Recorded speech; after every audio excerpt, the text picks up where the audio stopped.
Hello, welcome to Global Lens. Over the next 30 minutes, we put the spotlight on all the top stories from around the world. I'm Parikshit Luthra. Our top focus this evening, Prime Minister Narendra Modi and US President Donald Trump held a telephonic conversation, their second in just 3 weeks. In a post on X, Prime Minister Modi said he congratulated President Trump on the success of the Gaza peace plan. The two leaders also reviewed the progress made in trade negotiations, agreed to stay in close touch in the coming weeks. President Trump had earlier called Prime Minister Modi on the eve of his birthday, their first direct conversation since the Trump administration imposed a 50% tariff on Indian exports. This latest call also comes soon after Commerce Minister Piyush Goyal's visit to Washington. How the two sides navigate India's purchases of Russian oil will be key to advancing trade talks, with Washington pressing for a halt, while New Delhi looks to maintain its energy autonomy. India, however, is exploring the option of increasing oil and gas imports from the US itself. Meanwhile, US Treasury Secretary Scott Bessent told Fox News he expects India to gradually scale back Russian oil imports and pivot towards American energy supplies. He said both India and China have played a significant role in sustaining Russia's war economy through continued oil purchases. We're doing a lot on Russia, but the real culprits here have been China and India in terms of buying Russian oil. They are keeping the Russian war machine going, and we put a 25% Russian oil tariff on India. And I think soon we're going to see a rebalancing where they're buying less Russian oil, more American oil. And if we were to do the same thing on China, I think the war would end quickly, but we need our NATO or European allies to join us. It's my strong belief that India is going to start rebalancing over the next few weeks and months, and we will see a diminishment of Russian oil in favor of U.S. oil. And that's not all. U.S. Ambassador to India Sergio Gore and Deputy Secretary Michael Rygus will arrive in India later this week for a 6-day visit. They are expected to meet senior Indian officials to discuss key bilateral and regional issues. In a statement, the U.S. State Department said Washington remains committed to strengthening its strategic partnership with India and advancing a safer, stronger Indo-Pacific. Notably, 38-year-old Sergio Gore, a close aide of President Trump, is the youngest ever U.S. ambassador to India. Joining me now to take this further is Meera Shankar, former Indian ambassador to the United States. Ambassador Shankar, do the atmospherics look positive for a trade deal now? Well, it looks, I would say, more positive than it did, let's say, a week ago, because you've had two conversations between the leaders. One in September, when President Trump called Prime Minister Modi to greet him on his birthday, and that broke the ice, as you will, and the two sides resumed trade consultations, first in Delhi with an official team, and then in the US when Commerce Minister Piyush Goyal went there for consultations.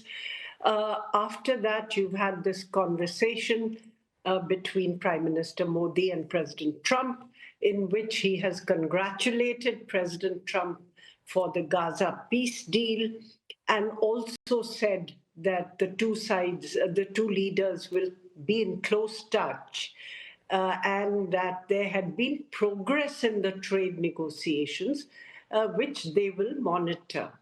So this is definitely a tone which is more optimistic than in the past. Right. Ambassador Shankar, what we have understood is that more or less there was a deal on the table in June when India had proposed tariffs in the range of 10 to 15%. The US side had almost agreed to it as well, but the president felt it lacked ambition. What do you think the two sides would be doing in terms of positioning the deal? Do you think that's what is actually left right now? How do you position this as a victory for both sides? Well, I think that somewhere they'll have to work around their differences.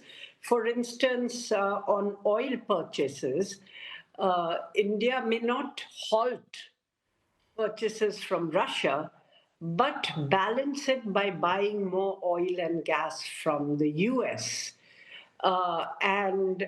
Similarly, there could be other deals for purchases by India, maybe some quotas, for certain imports, which may be considered sensitive in India, where you could say certain amount would be allowed, up to this quota. And then after that, these would be tariff-based quotas. So the lower tariffs would apply only up to a certain quantity of imports, thereby safeguarding the interests in India from being overwhelmed. So my sense is that they will find workarounds.